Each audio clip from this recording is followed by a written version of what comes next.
आज हम करेंगे हिंदी के क्वेश्चन पेपर को सॉल्व। ये मैं क्वेश्चन पेपर हिंदी पीजीटी का है। पीजीटी का क्वेश्चन पेपर है जो हम सॉल्व करने वाले हैं, और ये क्वेश्चन पेपर इंपॉर्टेंट है जिन्होंने पीजीटी के लिए पीजीटी हिंदी के लिए अप्लाई कर रखा है, और जिन्होंने और ऐसे भी जो सीटेट वाले या फिर केवीएस वाले स्टूडेंट हैं वो भी इसको देख करके इन्हें अच्छे अच्छे क्वेश्चन है इसमें जिससे उनको बहुत फायदा होने वाला है। तो चलिए हम इस क्वेश्चन को सॉल्व करना शुरू करते हैं। तो पहला है हमारा, भाषा के शुद्ध रूप को भाषा के शुद्ध रूप का ज्ञान कराने वाला शास्त्र कहलाता है। तो भाषा के शुद्ध रूप का ज्ञान कराने वाला शास्त्र क्या कहलाता है? तो भाषा के शुद्ध रूप का ज्ञान कराने वाला शास्त्र कहलाता है क्या? व्याकरण। जिससे भाषा का ज्ञान होता है वो किससे होता है? ये व्याकरण से होता है। भाषा का जो शुद्ध रूप है उसका ज्ञान हमें व्याकरण से ही होता है। क्वेश्चन नंबर 2 है, पद और छंद किस साहित्य के उदाहरण है? तो पद और छंद जो उदाहरण है वो पद और छंद ये उदाहरण है पद्य के, या कविता भी हो सकती है लेकिन पद ज्यादा सही उत्तर होगा। अक्षरों की खोज लगभग कितने साल पहले हुई थी? अक्षरों की खोज, क्वेश्चन नंबर 3 को देखिएगा। अक्षर यानी कि जो अक्षर होते हैं हिंदी के, उनकी खोज कितने साल पहले हुई थी? ये हुई थी 6000 साल पहले। उर्दू भाषा की लिपि कौन सी है? क्वेश्चन नंबर, तो उर्दू भाषा की लिपि कौन सी है? तो यहाँ उर्दू भाषा की जो लिपि है वो है अरबी। उर्दू भाषा जो लिपि होती है वो होती है अरबी।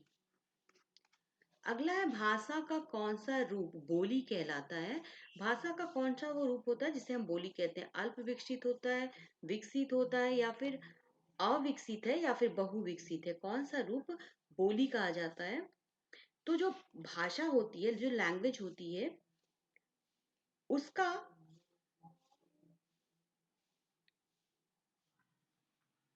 तो भाषा की जो है अल्प विकसित रूप है जिसे बोली कहा जाता है। मतलब जो कम विकास हुआ है जिसका, उसे बोली कहा जाता है। तो भाषा की जो कौन सी रूप को बोली कहा जाता है? तो अल्प विकसित रूप को बोली कहा जाता है। हमारा अगला सवाल है, भारतीय संविधान में कितनी भाषाओं को मान्यता दी गई है? तो भारतीय संविधान में 22 भाषाओं को कुल मान्यता दी गई है। क्वेश्चन नंबर 7 है, हिंदी को राजभाषा कब बनाया गया है? तो हिंदी को राजभाषा बनाया गया 14 सितंबर सन 1949 को हिंदी को राष्ट्रभाषा बनाया गया है।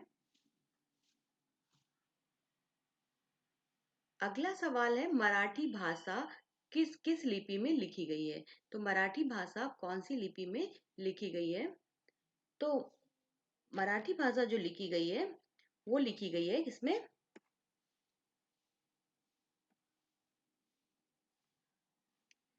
मराठी भाषा लिखी गई है देवनागरी लिपि में। तो जो स्क्रिप्ट है, लिपि जो होती है, स्क्रिप्ट होती है, हिंदी की भी देवनागरी है और मराठी की भी देवनागरी है। अब कुरुक्षेत्र पुस्तक के रचनाकार कौन है? तो ये है रामधारी सिंह दिनकर। अगला सवाल है क्वेश्चन नंबर 10, श्रीमद् भगवत गीता के रचयिता कौन है? श्रीमद् भगवत गीता के रचयिता कौन है? तो सब आपको पता है कि श्रीमद् भगवत गीता एक बहुत ही पवित्र ग्रंथ है हिंदुओं की। और श्रीमद् भगवत गीता जो है, गीता के रचयिता जो है वो है,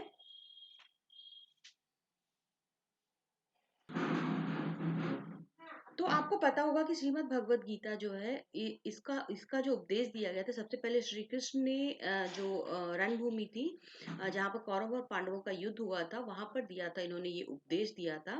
और आपको पता है कि जो श्रीमद् भगवत गीता है उसके रचयिता कौन है? तो उसके रचयिता है महर्षि वेद व्यास। इन्होंने उसकी रचना करी थी, लिखी थी उसको। तो महर्षि वेद व्यास इसका सही उत्तर हो जाएगा। अगला सवाल है, अधूरे नाटक के रचनाकार कौन है? तो आधा अधूरा नाटक है जिसके रचनाकार हैं, यहाँ पे मैं ज्यादा व्याख्या नहीं कर रही हूँ हिंदी के क्वेश्चन पेपर की। यहाँ पे आपको सिर्फ जानकारी देनी है कि हिंदी का पीजीटी का पेपर कैसा रहता है, और जो कुछ ऐसे जीके के क्वेश्चंस ऐसे हैं जो सभी एग्जाम के लिए आ सकते हैं, दूसरे भी एग्जामिनेशन में। तो आधे अधूरे नाटक के रचनाकार है कौन? मोहन राकेश इसके रचनाकार हैं आधे अधूरे नाटक के। अगला सवाल है, रामचरितमानस में कितने कांड हैं? रामचरितमानस में कितने कांड हैं? तो रामचरितमानस में कुल 7 कांड होते हैं। क्वेश्चन नंबर 13 है, शुद्ध शब्द चुनिए। इसमें से कौन सा, इतने सारे शब्द हैं, इसमें से कौन सा शुद्ध रूप है वो आपको चुनना है। तो ये अध्ययन है, ये गलत है। आपको ये देखिए, ये अध्ययन, ये बड़ी ना तो आती नहीं, ये भी गलत है। हमारा करेक्ट रूप है ये अध्ययन। अगला है, फिर से शुद्ध शब्द चुनना है। यहाँ भी श्रृंखला है, जो शुद्ध शब्द है कौन से सही है उसको आपको चुनना है। तो ये हमारा शुद्ध है। क्वेश्चन नंबर 15 है, शुद्ध शब्द चुनिए। फिर से यहाँ पर है, तो शुद्ध शब्द चुनने में यहाँ पे आशीर्वाद लिखा है। तो आशीर्वाद का सबसे शुद्ध रूप कौन सा है? तो आशीर्वाद यहाँ पर आपका ये शुद्ध रूप है, आशीर्वाद का बी। आगे है, ईदगाह कहानी की रचना किसने की थी? शायद आपने ये कहानी बचपन में पढ़ी होगी। ये मेरी भी बहुत ही फेवरेट कहानी थी, ईदगाह, जिसमें एक छोटे से बच्चे की कहानी थी जो ईदगाह जाता है और वो तरह तरह के उसके दोस्त जो होते हैं खिलौने खरीदते हैं, लेकिन वो सब जगह घूमता है फिरता है और वो काफी गरीब घर का बच्चा रहता है। और वो लास्ट में एक वो खरीदता है, जो इस तरह से एक चिमटा होता है जो वो खरीदता है। और बाद में वो सारे बच्चों से अपनी वो चिमटे की तारीफ भी बताता है और किस तरह से वो सबसे बेहतर है, वो ये कर कर दिखाता है। और वो चिमटा वो अपनी जो घर में दादी माँ है, जो उसकी हाथ जल जाती है रोटी सेकने में, उसके लिए वो खरीदता है। तो ईदगाह जो फेमस कहानी है उसके रचयिता कौन है? तो वो है, रचना करी थी प्रेमचंद ने। उसके बाद है, निम्नलिखित संधि विच्छेदों की उचित संधि चुनिए। अनुमति, अनुमति इसकी जो उचित संधि होगी वो होगी अनुवति संधि। निम्नलिखित संधि विच्छेदों की उचित संधि चुनना है। यहाँ भी आपको संधि ही चुनना है। तो संधि भौ जोर उक मिला के होता है भावुक। ऑप्शन सी करेक्ट हो जाएगा। क्वेश्चन नंबर 19 है, जिन शब्दों में लिंग, वचन, कारक आदि के कारण परिवर्तन आ जाता है वे शब्द कहलाते हैं। वे शब्द कौन से शब्द कहलाते हैं? तो जिन शब्दों में लिंग, वचन, कारक आदि के कारण परिवर्तन आता है वो विकारी शब्द कहलाते हैं। अगला है, संस्कृत के वो शब्द जो ज्यों के त्यों हिंदी में प्रयोग किए जाते हैं वे शब्द कहलाते हैं। वे सब कौन से शब्द कहलाते हैं? तो हमारा अगला सवाल है क्वेश्चन नंबर 19। 19 में 19 हमने किया। 20, क्रिया विशेषण, संबंध बोधक, समुच्चय बोधक तथा विस्मयादि बोधक शब्द क्या कहलाते हैं? तो क्रिया विशेषण, संबंध बोधक और समुच्चय बोधक और विस्मयादि बोधक शब्द कहलाते हैं, क्या कहलाते हैं? तो ये कहलाते हैं अविकारी, योगारूढ़, योगारूढ़, विकारी या फिर यौगिक। कौन से शब्द कहलाते हैं? तो जो क्रिया विशेषण या फिर संबंध बोधक, समुच्चय बोधक या विस्मयादि बोधक शब्द होते हैं वे अक्सर कहे जाते हैं, अ, तो ये शब्द होते हैं अविकारी शब्द,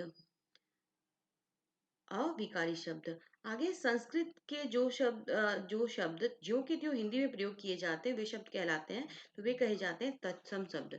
आपको पता होगा कि तत्सम शब्द जो होता है वो संस्कृत के ही रूप का ही रूप होता है, जिसका ज्यों की त्यों हिंदी में इस्तेमाल किया जाता है। आगे क्वेश्चन नंबर 22, निम्न शब्दों के विलोम शब्द चुनिए। इनमें से इनके विलोम शब्द चुने हैं। विरोध, विरोध का विलोम शब्द क्या होगा ये आपको चुनना है।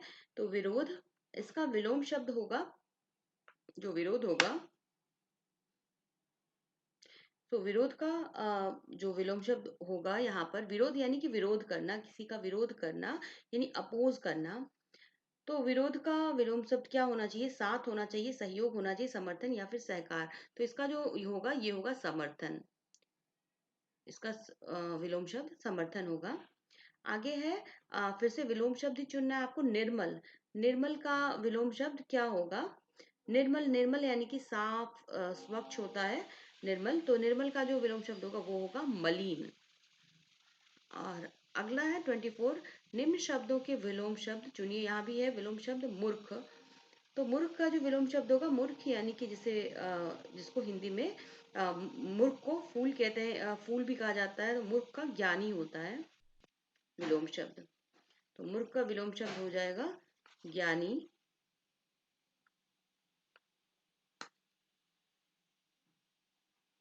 अगला है सादर शब्द में कौन सा समास है? तो सादर, सादर में अवयवी भाव समास है, क्योंकि अगर इसका संधि विच्छेद करेंगे तो क्या हो जाएगा, स जोड़ आदत, और यहाँ पे अवयवी भाव समास होगा। अगले सवाल पे चलते हैं, क्वेश्चन नंबर 20। तो अगला है रेखांकित शब्दों के एक शब्द छाटिए। कृष्ण तेज बुद्धि वाला बालक है। तो कृष्ण तेज बुद्धि वाला बालक है। तेज बुद्धि वाला बालक को कहा जाता है कुशाग्र बुद्धि। सरिता कम खाती है। कम खाने वाले को क्या कहा जाता है? तो कम खाने वाले के लिए एक शब्द छाटना है। तो सरिता कम खाती है, कम खाने वाला जो होता है वो सरिता कम कम खाती यानी कि वो है अल्पाहारी। अल्प यानी कि कम, हारी मतलब खाने वाला, तो अल्पाहारी। गीता मेरे साथ काम करती है। अब साथ काम करती है, तो साथ काम करने वाले को आपको पता है क्या बोलते हैं? साथ काम करने वाले की जो शब्द होता है वो होता है सहकर्मी। आगे है 29, मालगुड़ी की दुनिया। इस पुस्तक की रचना किसने की थी? तो मालगुड़ी डेज बहुत ही फेमस बुक है, जिसकी रचनाकार है R K नारायण। इसके ऊपर दूरदर्शन पर पहले एक टीवी सीरियल भी आया करता था मालगुड़ी डेज के नाम से। अगला सवाल है धौंकनी शब्द में प्रयुक्त प्रत्यय है। तो धौंकनी में धौंक एक शब्द है और नी प्रत्यय है, तो हम लिखेंगे ऑप्शन हो जाएगा 3 कि नी प्रत्यय है। अब कलकतिया शब्द में प्रयुक्त प्रत्यय है। कलकतिया शब्द में कौन सा प्रत्यय है? तो कलकतिया यानी कि कलकतिया में प्रत्यय जो है वो है इया प्रत्यय। सी 32, 32 में इत्यादि शब्द में कौन सा प्रत्यय है? तो इत्यादि में आदि इसका प्रत्यय, इति जो आदि होता है। कर्मधारय समास का उदाहरण कौन सा है इसमें से? तो कर्मधारय समास का जो उदाहरण इसमें से इसमें होगा कमल नयन। कमल नयन ये कर्मधारय समास का उदाहरण है। हमारा अगला सवाल है किस शब्द में तत्पुरुष समास है? इनमें से कौन सा शब्द है जिसमें तत्पुरुष समास है? तो दशानन, यथासंभव, ध्यान मग्न, अनपढ़। तो यहाँ पर तत्पुरुष समास किसमें है? Question number 34। तो यहाँ पे जो तत्पुरुष समास है वो होगा किसमें? वो हो जाएगा यहाँ पे दशानन, जिसमें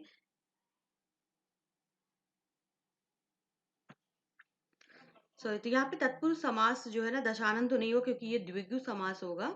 जहाँ पे नंबर्स आते हैं वो द्विगु समास हो जाता है। तो हमारे यहाँ पे जो तत्पुरुष समास होगा वो होगा यथा संभव। और अगला है क्वेश्चन नंबर 35।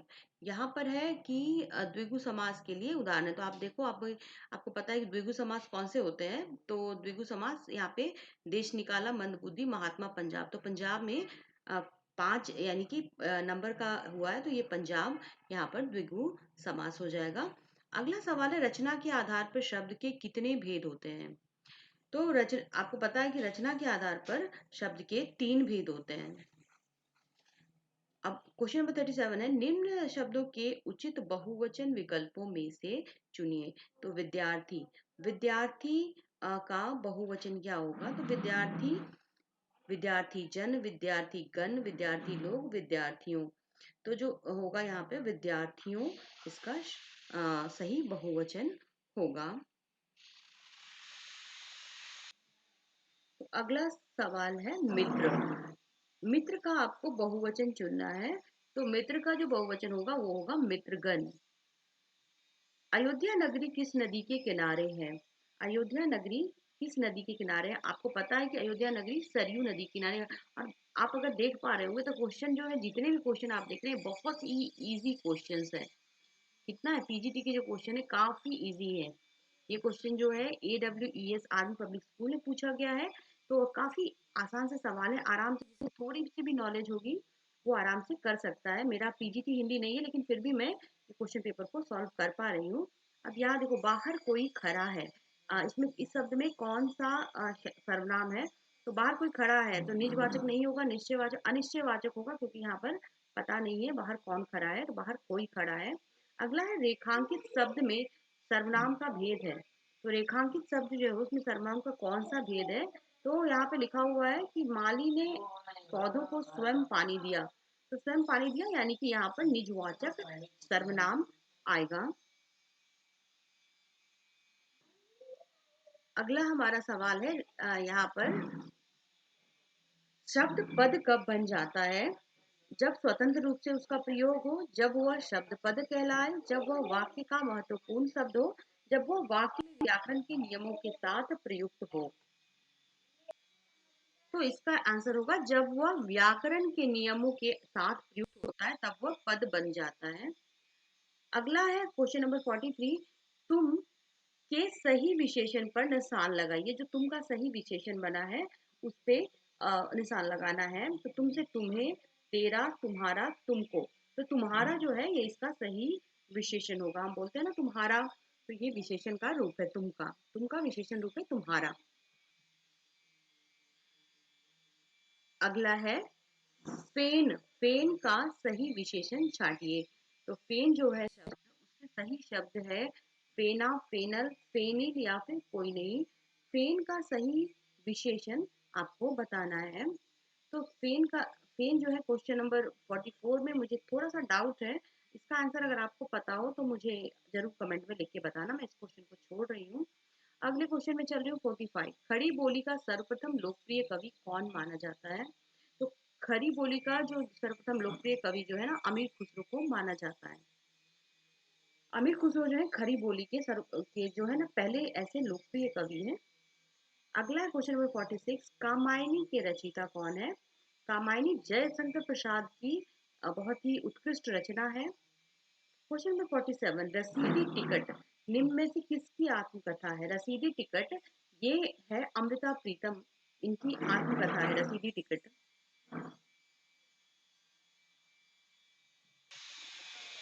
अपने अगले सवाल पे आ जाते हैं। निम्न शब्दों में बनी नाम धातु क्रियाएं चुनिए। अब यहाँ पे 60 60 ये शब्द है जिसकी नाम धातु क्रियाएं आपको चुननी है। तो सठिया, सठियाना, सठिया जाना, सठ या फिर साठा, ये कौन होगा निम्न इसकी नाम धातु क्रियाएं? तो 60 शब्द से जो बनता है तो ये धातु क्रियाएं होती है सठियाना। क्वेश्चन नंबर 49 है शर्म शब्द की नाम धातु क्रिया है। शर्म शब्द जो है उसकी नाम धातु क्रिया कौन सी होगी? शर्द, शर्मिला, शर्मिंदगी, शर्मिंदा या फिर शर्माना। तो इसकी जो नाम धातु क्रिया होगी शर्म से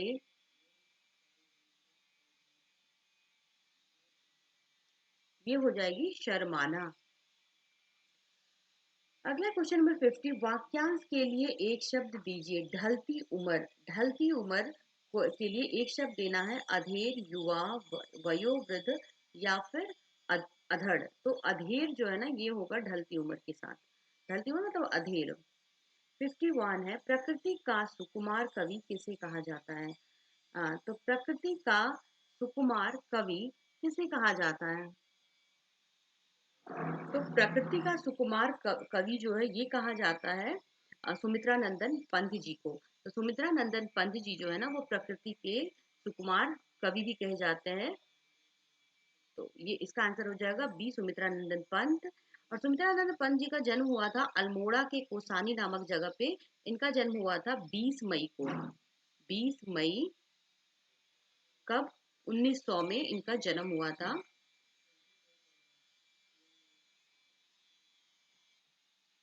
तो पहले मैं आपको इस बहुत ही सुंदर पंक्तियां हैं जो लिखी गई है कबीर दास के द्वारा। कागद मसी छुओ नहीं, कलम गही नहीं हाथ। ये लिखी गई तो है कबीर दास जी के द्वारा। और मैं इसका आपको मतलब भी थोड़ा समझा देती हूँ कि कबीर दास का जो ये दोहा है बहुत ही गहरी बात बतलाता है। और इसका शाब्दिक अर्थ ये है कि मैंने कागज और स्याही छुआ नहीं है और न ही कलम पकड़ी है, मैं चारों युगों के महात्म की बात मुंह जबानी बताता हूँ। और ये तो जो पहले इस दोहे की जो पहली पंक्ति है उससे ये आभास होता है कि वो पढ़े लिखे नहीं है। यानी कि जो कबीरदास है वो पढ़े लिखे नहीं है लेकिन वो कहते हैं कि वो निरक्षर भी नहीं है। और यही जो मतलब है वो हर जगह प्रचलित है कि और कबीर जैसे असाधारण व्यक्ति जो है जो अपने ही शब्द में ऐसी साधारण सी बात कहने में उन्हें खर्च नहीं करेगा। उनका एक शब्द जो है सागर की गहराई लिए हुए है यहाँ पे। अब आप आगे देखें क्वेश्चन नंबर 53 है। इनमें से कौन कृति प्रेमचंद द्वारा रचित नहीं है? आपको पता है गोदान जो है ना प्रेमचंद के द्वारा लिखी हुई है। तो इसमें गोदान जो है वो प्रेमचंद जी के द्वारा लिखी गई रचना है। हमें पता है गोदान बहुत ही फेमस है। इसके अलावा बड़े भाई साहब, कफन, ये सारी प्रेमचंद की मशहूर रहते हैं। बट यशोधारा जो है ये प्रेमचंद की रचना नहीं है, ये मैथिली शरण गुप्त जी की रचना है। और इनका ये प्रसिद्ध प्रबंध काव्य है जिसका प्रकाशन हुआ था सन 1933 में। इसका जो है ना प्रकाशन हुआ था। और इस यशोधरा महाकाव्य में गौतम बुद्ध के गृह त्याग की कहानी को केंद्र में रखकर उन्होंने ये महाकाव्य को लिखा था। आगे चलते हैं क्वेश्चन नंबर 54 में। यहाँ प्रस्तुत विकल्पों में से शुद्ध वर्तनी वाला शब्द चुनिए। जो शुद्ध वर्तनी वाला शब्द है, तो यहाँ पर जो सन्यासी, यहाँ पर दिख चुकी है बिंदु और नो ना दोनों है, तो ये गलत हो जाएगा, ये भी गलत हो जाएगा, ये भी गलत, और ये हमारा ऑप्शन सी सही हो जाएगा। अगला 55 यहाँ प्रस्तुत विकल्पों में से शुद्ध वर्तनी वाला शब्द चुनिए। तो पानी ग्रहण, पानी ग्रहण, पानी पानी ग्रहण, इसमें क्या हो जाएगा, कौन सा शुद्ध होगा? तो ये जो पानी ग्रहण, पानी ग्रहण होता है, तो यहाँ पे ये म जैसा दिख रहा है मुझे, वैसे ये शुद्ध रूप है पानी ग्रहण। ग्रहण नहीं होना चाहिए, ग्रहण, पानी ग्रहण होना चाहिए।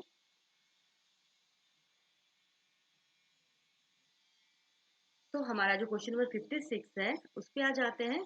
घुटुरुन चलत रेणु तन मंडित मुख दधि लेप किए, पंक्ति किस कवि द्वारा रचित है?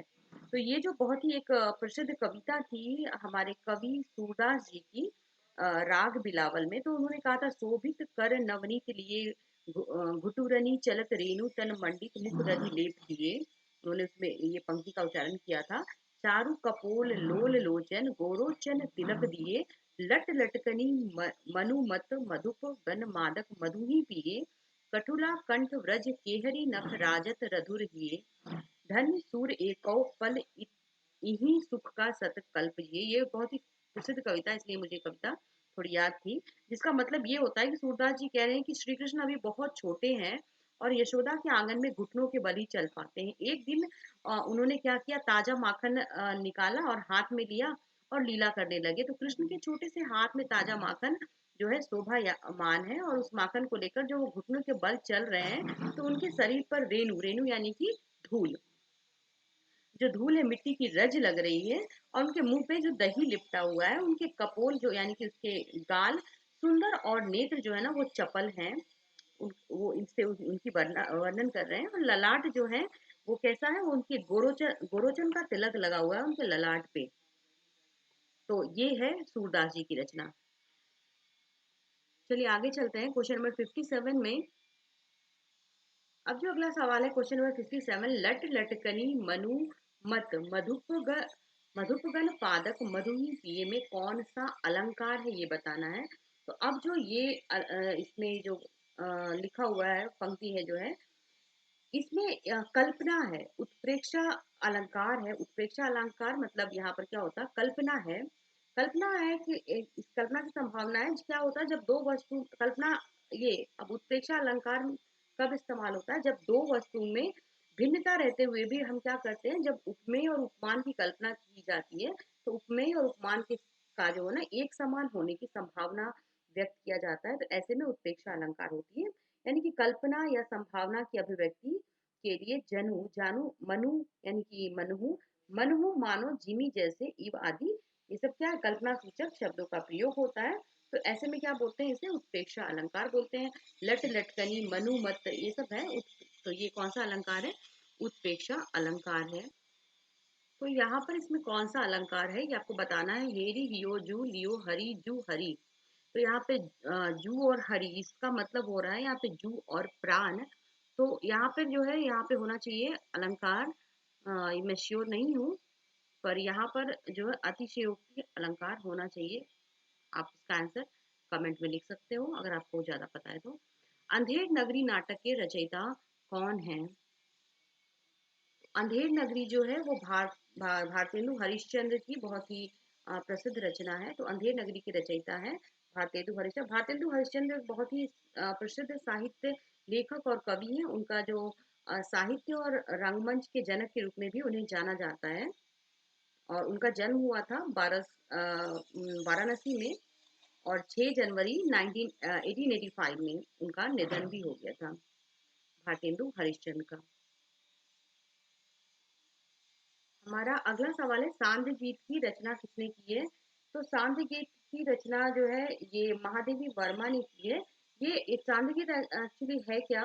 तो सांध्य गीत जो है महादेवी वर्मा का चौथा कविता संग्रह है। इन्होंने कई कविता संग्रह, कई सारे कविता संग्रह की रचना की थी। ये इनका चौथा कविता संग्रह था। सांध्य गीत जो था महादेवी वर्मा का चौथा कविता संग्रह था, जिसकी उन्होंने रचना की है, और ये इनका चौथा था कविता संग्रह। और ये जो रचना है इसमें क्या की थी, यहाँ पर सुख दुख नहीं, और इनकी जो रचना थी वो गीतों गीतों के माध्यम से उन्होंने निर्जा के भावों को रूप देने की कोशिश करी थी, जिसमें कि विरह और मिलन का उन्होंने उपयुक्त वर्णन किया। तो ये क्वेश्चन पेपर में टोटल 100 के करीब सवाल है। आई थिंक वीडियो बहुत लंबी हो जाएगी, मैं यहाँ पर इसको छोड़ रही हूँ, और इसके आगे का पार्ट हम एक नेक्स्ट पार्ट करके कंप्लीट करेंगे, क्योंकि वीडियो ऐसे ही बहुत 25-26 मिनट की हो गई है, तो मैं इसको यहीं पे एंड करती हूँ। इसके जो बाकी सवाल है इसको हम नेक्स्ट पार्ट में करेंगे। Till then, good bye, take care, thanks for watching.